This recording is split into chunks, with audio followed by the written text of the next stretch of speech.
Good morning, good afternoon, good evening, wherever you may be watching this video from. This is Cornelius Tubinda with another video. In this video, we are going to tackle the first 5 questions for the Additional Mathematics 2024 Paper 1 ECZ. This is the internal, as you can see there. Sorry, this is not the internal, this is the external General Certificate Ordinary Level. So it's the GCE, written in July. And I'm going to start with question 1, which reads: the perpendicular bisector of the line joining the points P 1,4 and Q 3 meets the y-axis at -4. Find the possible values of K. This was carrying 4 marks. So here, need to apply many ideas here. As we can see, they were saying perpendicular bisector of the line joining those 2 points. Okay, so one coordinate for this 1 would be the midpoint of these 2 points. Since I said perpendicular bisector, it for the midpoint of P, midpoint of Q, right there. And then also we have it meets the y-axis at -4. That's another coordinate. So here we'll look for the midpoint. Yes, so that's what we would look for. And then the y-axis at -4. That's another coordinate. And then of course we would try to find the gradient. So we are going to use the idea of gradients, that perpendicular gradients equal -1, and that's how we'll find possible values of K. Okay, so let's start with P 1,4, Q K, 3. Okay, question 1. P is a 1,4, Q rather, K, 3. Using the understanding of the question, x1, y1, x2, y2. Then we would find the gradient, where I would say m is equal to y2 minus y1 divided by x2 minus x1. Then if you check there, it will be 3 minus 4 divided by k minus 1. So writing that out, okay, is equal to -1 divided by what? Divided by a k minus 1. And since we are talking about perpendicular gradients, so let's give this gradient a name. This will be m1 is equal to -1 divided by k minus 1. And then we'll try to find the gradient for the other line, where already we know that it will be the midpoint of PQ. So we will just write calculator m of PQ, or rather let's just try to create more space down here. So it's midpoint of PQ is equal to, write the formula, x1 plus x2 divided by 2, y1 plus y2 divided by 2, which is equal to, we can use the same coordinates, which would be 1 plus k divided by 2, and then 4 plus 3 divided by 2. 1 plus k, 4 plus 3, like that. As you can see, going to be equal to 1 plus k divided by 2, 7 over 2. So this is the second coordinate, 1 plus k divided by 2, 7 over 2, like that. And then our aim would be to find the gradient of this one. So already have our m1 equal to that, need to find the value of our m2. So we have already put a comma there. We'll say m2 is equal to, or rather let's start by naming the points. So we have the midpoint of PQ right there, comma the point where we said it meets the y-axis at -4, simply means that x is 0, y -4 is the y-intercept, like that. Okay, so and then here we know that the midpoint of PQ is what? Is the first coordinate was a k plus 1 divided by 2,7/2, like that. You can just confirm here. Let's just write it as 1 plus k, so that we don't get confused of anything, but it's the same thing. But we can just write it as 1 plus k divided by 2. So this would be x1, y1, x2, y2, like that. Then our m is to find the gradient. So m is equal to your y2 minus, you can write this again, since it's like a step, minus x1, like that. So this will be equal to your y2 -4, then your y1 is 7/2. So -4 is the same as what? It's the same as -8/2. So -8/2 minus 7/2. You divide everything by your x2 is a 0, x1 is a 1 plus k divided by 2. So it will be 0 minus that, so it will be minus 1 minus k divided by 2. So we simplify the numerators, and the denominator is just like that. So -8/2 minus 7/2 will be -15/2. So is equal to -15/2 divided by -1 minus k, like that, over 2. And then it is the same as multiplying by the reciprocal. So it means it will be -15/2. So this -15/2, we treat it as a numerator multiplied by the reciprocal of this. Okay, so it will be 2 divided by -1 minus k, like that, as we can see. So it's supposed to be k, and then we know this and this will cancel out, therefore we will remain with -15. So our m2 will be equal to -15 divided by a -1 minus k. So here we are supposed to have a -1 minus k. Let me just write that down. So -1 minus k, like that. Then this of course would be our m2. Okay, product of perpendicular gradients is going to work here. So as we can see,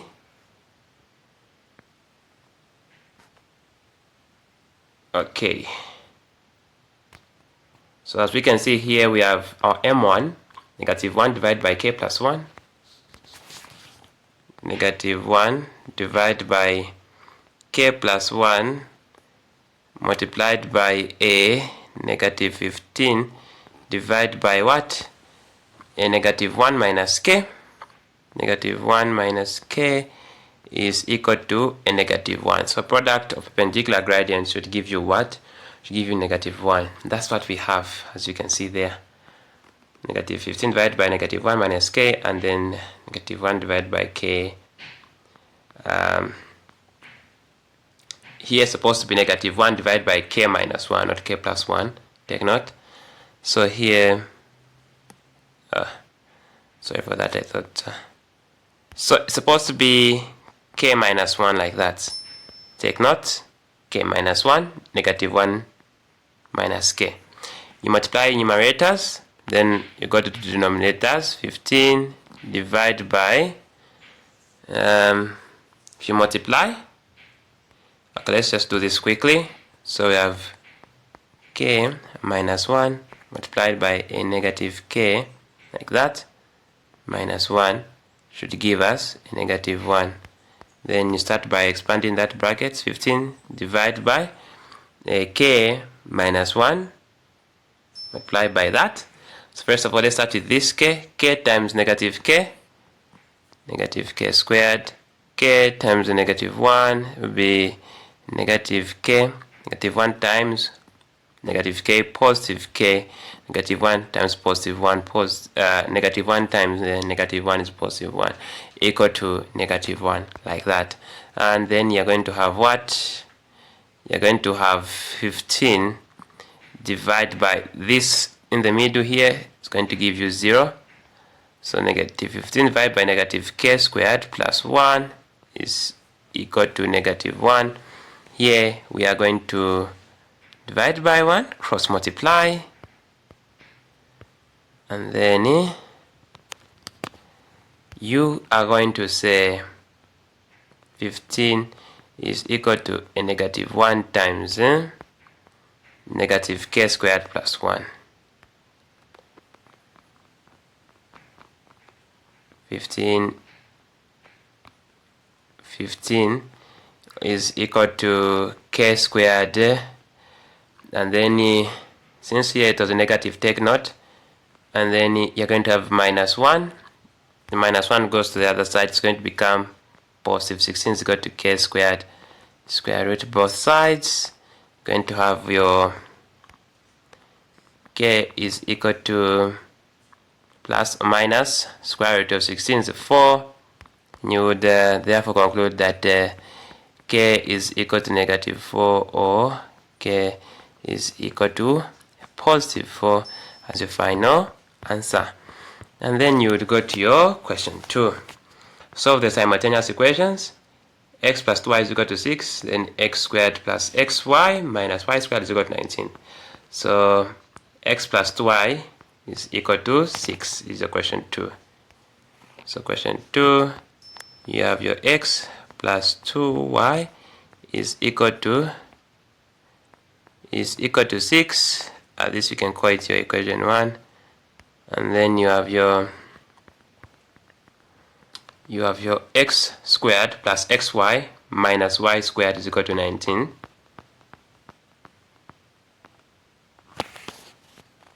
Okay, like that.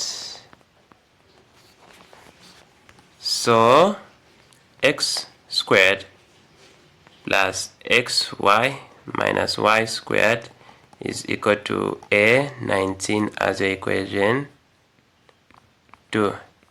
I hope you can see that. So from there we will make one letter subject of the formula.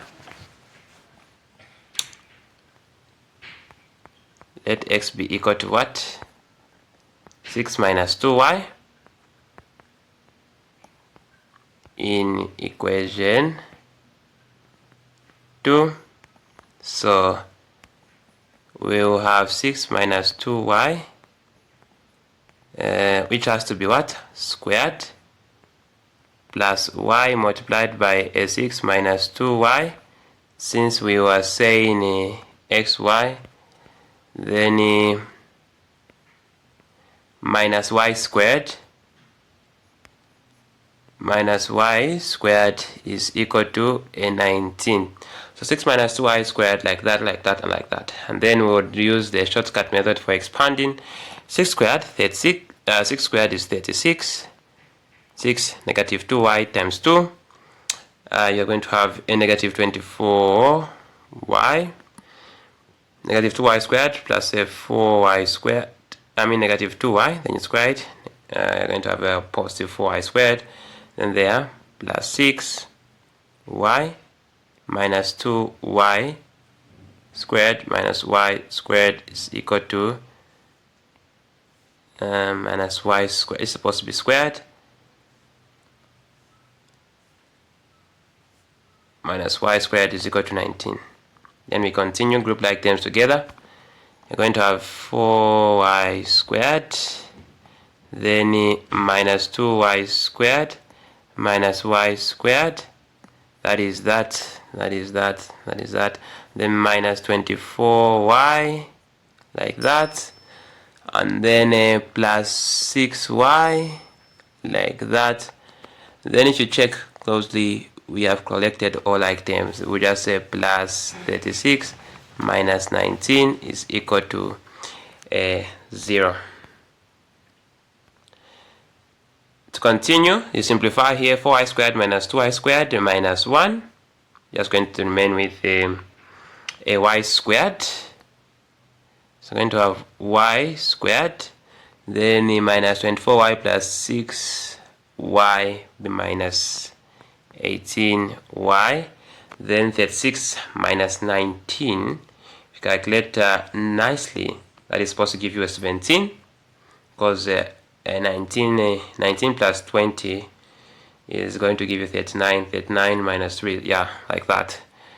So plus 17 is equal to 0. Continue, you factor this one. Since the leading coefficient here, you can use the shortcut method. The leading coefficient of the squared term here is a 1. So you can simply say y multiplied by something like that is equal to 0. This only works on the leading coefficient here, only for the one having the squared, okay, is a 1. This is when this method works. But if, for example, it was 2y squared, using this method here, like we have skipped some steps, using this method would be incorrect. Okay, so you have to remove that 2. Okay. The product, which two numbers multiply to give you 17, they add to give you negative 18. Simple, negative 1, negative 17, negative 1, negative 17. So y minus 1 is equal to 0, comma y minus 17 is equal to 0. So y is equal to 1, comma y is equal to, this is 17, it shouldn't look like a plus sign, so y is equal to 17, like that. Then after finding these two solutions, what do?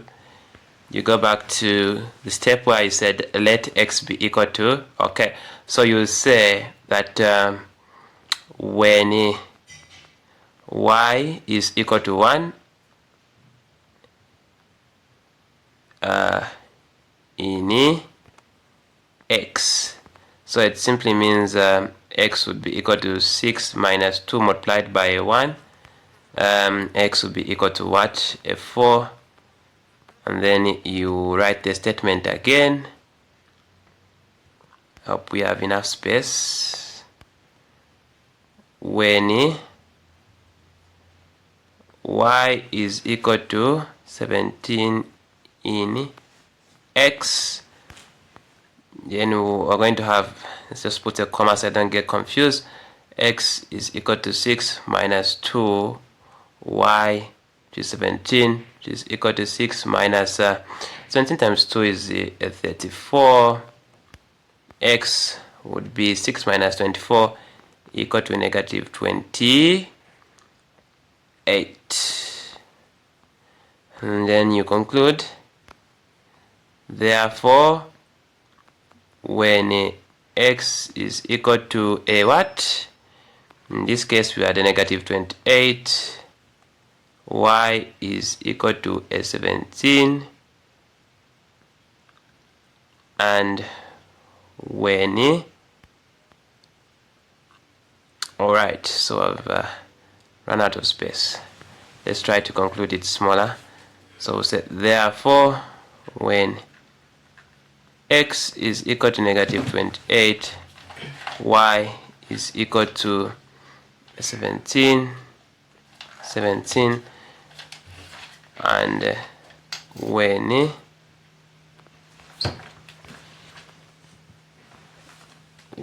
x is equal to this one we found 4, y is equal to the answer we found was what?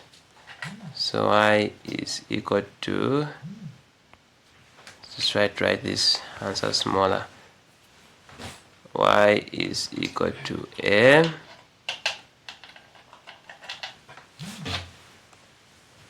a1, and that would be your conclusion. So therefore when x equal to negative 28, those solutions. Then you can even prove if you want to in your free time. Then the next question is what? Next question is on the discriminant. Find the range of values of h for which the line y is equal to h meets the curve y is equal to 9 divided by 2 minus x at two distinct roots. Okay, very important information. So first of all, we have the line y is equal to x minus h. This is question 3. So question 3, y is equal to x minus h. This is one line. And then the other one is what? Let's try to check the curve. Y is equal to 9 divided by 2 minus x. So saying y is equal to 9 divided by 2 minus x. So these are the two. Then this line meets the curve from the question at what? Two distinct points. Very important. So first of all, let's write it in the standard form before I even go and even start thinking, because identifying the coefficients carries marks. Okay. So here we are saying y is equal to x minus h. We equate the two. So x minus h is equal to 9 divided by 2 minus x. 9 divided by 2 minus x. Divide by 1, cross multiply. So we will say x minus h multiplied by a what? A 2 minus x is equal to a 9. You expand that. Simple. So just be 2x minus x squared, like that. Then minus 2h. There's a minus there. There's a minus there. Be careful. So it will be plus hx is equal to 9. So that's what we have. Group like terms together. Negative x squared plus 2x plus hx minus 2h minus 9 is equal to 0. Very important. So as you can see there, factor out the x. So negative x squared, then plus 2 plus h x minus 2h minus 9 is equal to 0. So I just want to write it in the form ax squared plus bx squared plus c is equal to 0. This is the form I'm trying to write it in, and we have attained that form. So we just say what? A is equal to negative 1. Very important. B is equal to 2 plus h. C is equal to negative 2h minus 9. Very important. As we can see in those steps. And then to continue, we are going to say discriminant b squared minus 4ac. Now you start thinking, since they said two distinct roots, simply means that what? Discriminant actually is greater than 0. Okay, like that. Then you do your normal thing. It will be 2 plus h squared minus 4 multiplied by a. A is negative 1. C is negative 2h minus 9 greater than 0. So negative 2h minus 9 greater than 0. Reaching this point in time, we expand to be 4.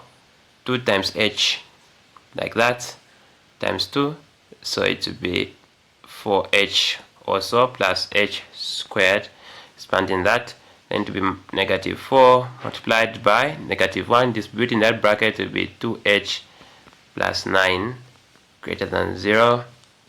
To continue, you say 4 plus 4h plus h squared minus 8h, then minus 36 is greater than 0. You group the like terms together again, going to have your h squared, then plus 4h, as you can see there, so there's nothing else being squared, so plus 4h, h squared, 4h minus 8h minus 8h, like that, and then you get the constants, which would be plus 4 minus 36 is greater than 0. H squared minus 4h, then there, going to have minus 32 is greater than 0. So h squared minus 4h minus h2 greater than 0. And then we know this is a quadratic. H squared minus 4h minus h2 greater than 0. H squared minus 4h minus h2 greater than 0. Which two numbers to multiply to give you negative 32? They add to give you a negative 4. Negative 8 and positive 4.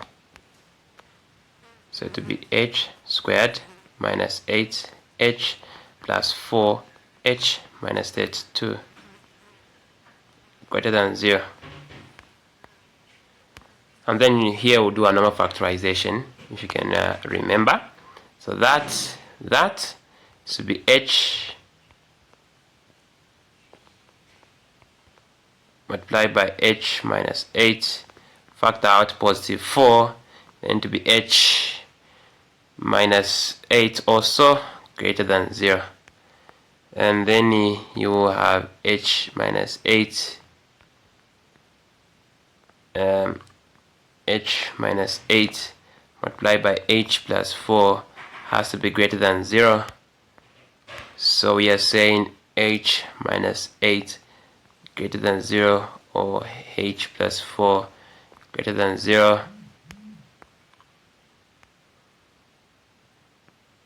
Therefore, h has to be greater than 8, or h has to be greater than negative 4. So this is the range of values of h. You can say therefore the range is h has to be greater than 8, or h has to be greater than negative 4 as your final answer. So that is that. So that is your question 3 answered. And then you have your question 4, question 5, like that. Now, the aim of this video is to answer question 4 and up to question 5. So now we'll try to cruise. Question 4 reads, the functions f and g are defined by f of x is equal to 6 divided by x minus 3. G of x is... Okay, that's not how it's supposed to be read. I'm just reading it in a way to understand. G of x is equal to... Or we can say g of x, let me say, g of x is given by 5 divided by x. Okay, those who may want to know. Yeah. So you find f inverse of x. F inverse of x. F of x is equal to 6 divided by x minus 1. That's question 4.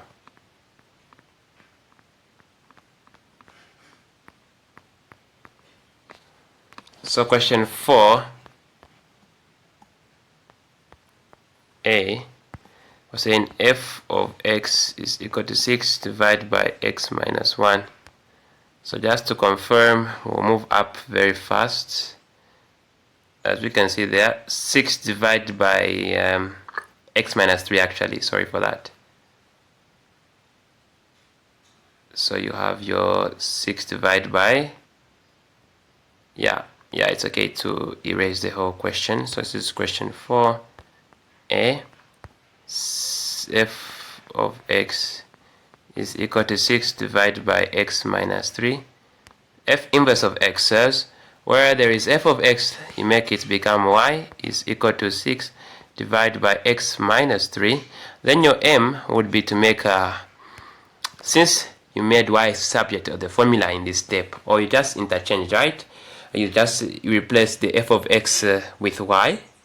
Now start thinking of now making this x become subject. So you cross multiply, you have xy minus 3y is equal to s6.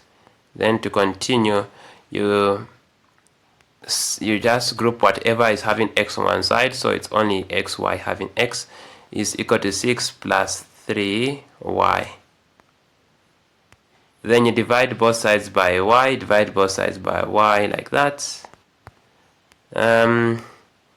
X will be equal to 6 plus 3y divided by a y. So this expression is your f inverse of x, but we're not asked to find x. So we're supposed to conclude and say f inverse of x is equal to s6 plus 3x, where there's y, you substitute the x, then divide by x. That's simple as that. As your final answer, you get your 2 marks. Only 2 marks for this one, because of how simple it is. And then for your next question, you have your fg of x. So for your fg of x, so where there's f of x, as you can see here, look at it, it is s6 divided by x minus 3. You put g of x. G of x, as you can see here, is a 5 divided by x. So going down again, so we're going to say b is your fg of x, so try to reduce the working. B, we'll simply start by writing fg of x is equal to f of x, which is 6 divided by x minus 3. So where there is x, you put g of x, which is that, minus 3. Simple as that, simple as you like, as easy as that. And then you say divide by 1, which is equal to 6 divided by, let's put a long division sign like that, then you put divide by, the common denominator there is x into x times 5, okay, x into x is 1 times 5 is a 5, the 1 into x is x times 3 will be minus 3x. Then this is a complex fraction, this is treated as a numerator, this is treated as a denominator. So you multiply the 6, which is this one here, by the reciprocal of the denominator. So we will just conclude by saying what? We'll just say, therefore f of g of x is equal to, multiply by the reciprocal, it will be 6x. Hope you know what I mean when I say multiply by reciprocal. 6x divided by 5 minus 3 as your final answer. 5 minus 3x. Like that. Yeah.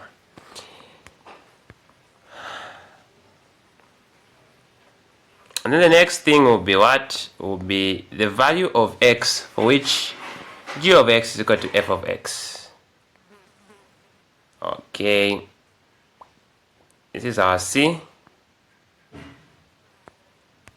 So for our C, g of x is equal to f of x. G of x is 5 divided by x is equal to 6 divided by x minus 3. You cross multiply, you are going to have a 5x minus 15 is equal to 6x. Group like terms together, you're going to have a what? A negative 15 is equal to 6x minus 5x is going to just be x. And therefore x is equal to negative 15. Simple as you like that. So x is equal to what? Negative 15. Nothing to even stress about there. That's why if you check the marks for this question, very little marks, 2, 2, 2. Then the last one is, in the diagram, OSC is the sector of a circle center O, radius 5 centimeters. AF, so let's look at it. OSC, let's look at it like this. So we have our OAC. That's the sector of a circle center O. The radius 5 centimeters. Okay. AF is equal to CD. So we're trying to say that this is also 2 centimeters.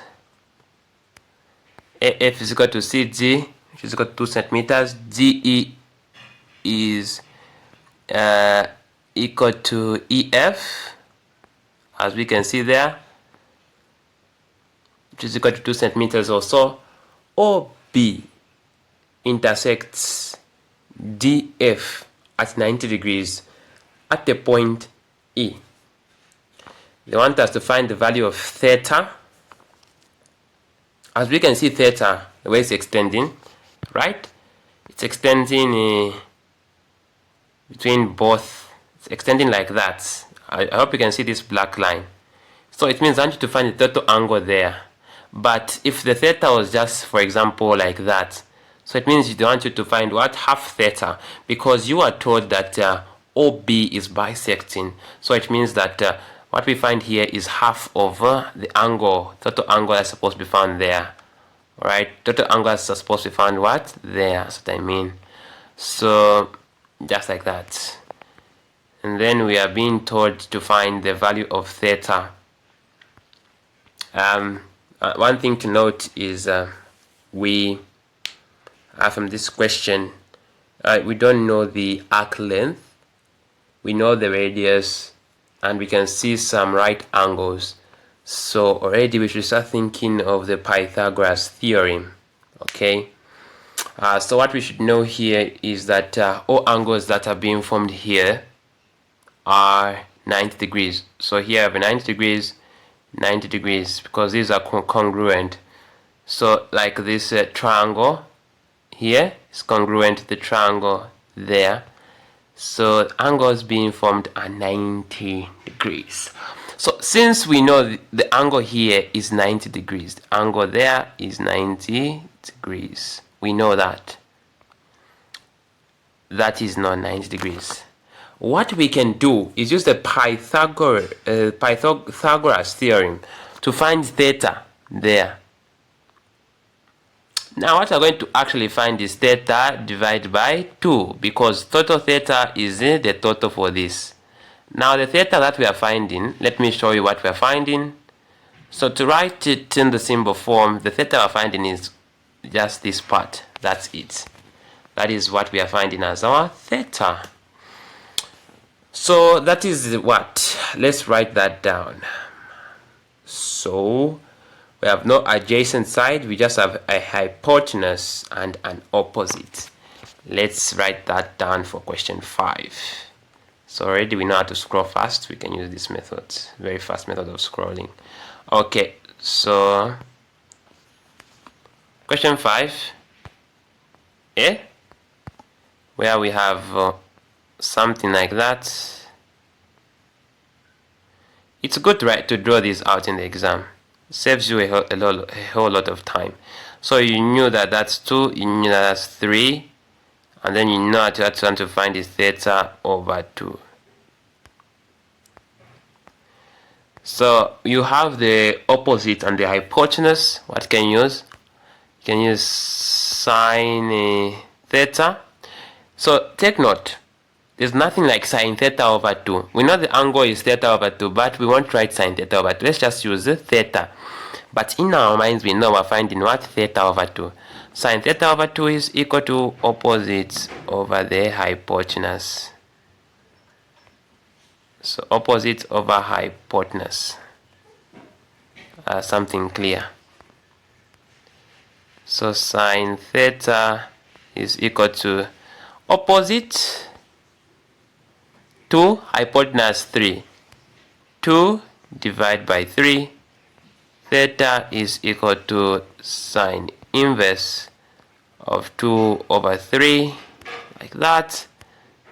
Make sure, this is radian measure, your calculator is in radian mode, okay?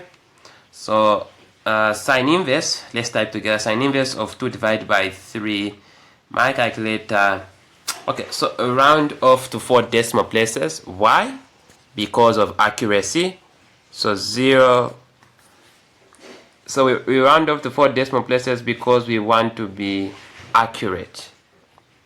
That is the major reason.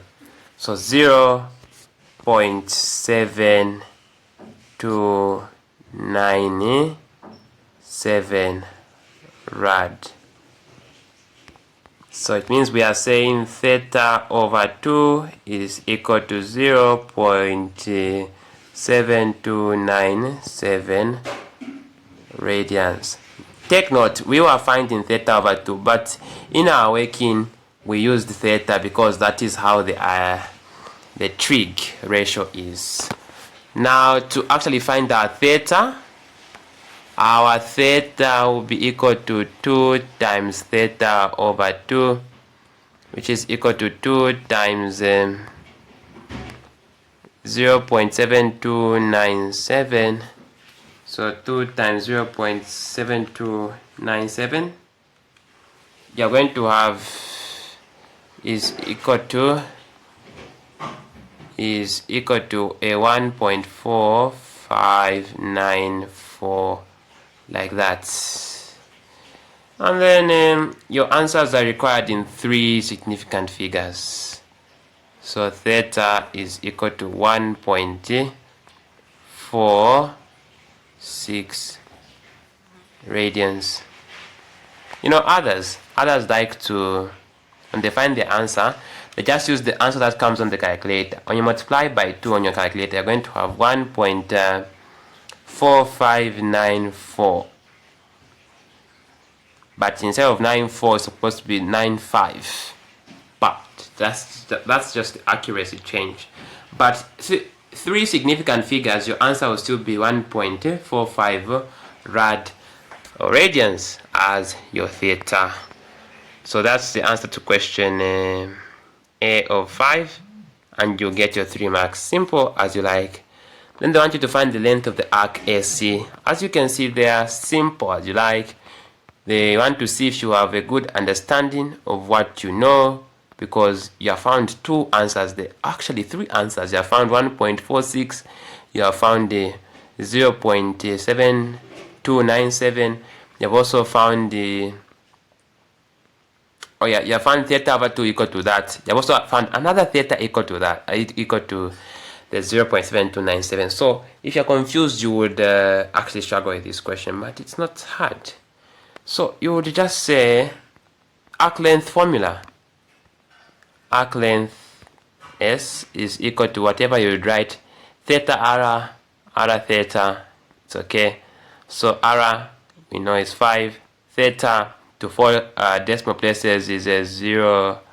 Sorry for that. That's the other one. So the total theta was 1.4.